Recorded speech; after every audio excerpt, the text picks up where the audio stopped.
যাই হোক, আমাদের ছাত্ররা যত ভালো ছাত্র একই স্কুল, আগামীতে আগে যেরকম একই স্কুল থেকে 1 থেকে 10-এর মধ্যে থাকতে, এখন তো সেই সিস্টেমটা নাই। 1 থেকে 10-এর মধ্যে কতজন জিপিএ পাস পেলে 1 থেকে 10-এ থাকা যায়। তারপরে এটার উপরে পত্র পত্রিকায় আমাদের ছবি আসতো, ছাত্রছাত্রীদেরকে নিয়ে আমাদের যে আনন্দপূর্ণ একটা পরিবেশ, সেটার ছবি আসতো। এখন আর সেগুলি না থাকলেও তোমরা যখন ভালো রেজাল্ট করবা, অনেক ছাত্র জিপিএ পাবা, সেগুলি বিভিন্ন মিডিয়ায় কাভারেজ আসবে, ভালো লাগবে তোমাদের কাছে, তোমাদের পরিবারের সদস্যদের কাছে ভালো লাগবে। আমরা বলতে পারবো এই স্কুলটি এই পরিস্থিতিতে আমি আছি। আর খারাপ রেজাল্ট করলে তো উল্টে দিব না, যে নাম জানার ভাবে থাকবে। আমরা প্রত্যাশা করি তোমাদের যারা অভিভাবক, তোমাদের দিকে তারা তাকিয়ে আছে। তোমরা একদিন ম্যাজিস্ট্রেট হবে, ডিসি হবে, সচিব হবে, এই লেভেলে তোমরা যাবে। আবার অনেকে ইঞ্জিনিয়ার হবে, অনেকে ডাক্তার হবে। আমাদের দেশের ছেলেরা কেন শিক্ষায় পিছিয়ে আছে? শিক্ষায় পিছিয়ে থেকেও বিভিন্ন ক্ষেত্রে আমরা কেন পিছিয়ে আছি? কারণ আমরা পুঁথিগত বিদ্যার উপর বেশি নির্ভরশীল, বইয়ের কি বিকাশ এটার উপর আমরা বেশি নির্ভরশীল, যার জন্য আমরা সামনে এগোতে পারি।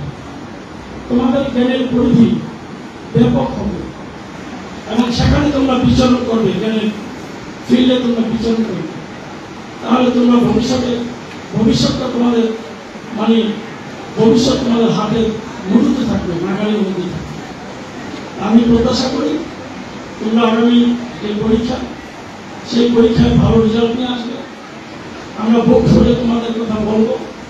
এখানে আরেকটি বিষয় আমি তোমাদেরকে বলি, যে যখন আমরা বিভিন্ন অফিস আদালতে যাই, তখন দেখা যায় একটা ছাত্র এসে, ছাত্র এবং সে ছাত্র না, হয়তো 35-30 বছর একটা ছেলে ঘুরে এসে তাহলে বলে, আসসালামু আলাইকুম, আমি কিন্তু এই স্কুলের অমুক ব্যাচের ছাত্র ছিলাম।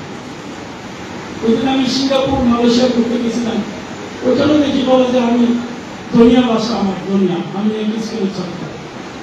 যখন তারা পরিচয় দেয় এবং যদি বলে যে আমি কর্মক্ষেত্রটা যদি দেখি যে খুবই ভালো ছেলেটা, তখন আমি খুব গর্ববোধ করি। অনেক হয়তো শরীর লেভেলও আছে, অনেকে থাকতে পারে, থাকুক, সেটা তার মেধায় শিক্ষায় এসে আসতে পারে। কিন্তু যারা বলে যে আমি ডাক্তার, একই স্কুলের ছাত্র সব ডাক্তার, ভালো লাগে তোমার। সুতরাং তোমরা আমাদের এই প্রত্যাশা পূরণ করবে, এই আশা করে তোমাদের আগামী দিনে 26 তারিখ থেকে যে পরীক্ষা আরম্ভ হবে, সেই পরীক্ষায় তোমরা ভালো করবে ইনশাআল্লাহ।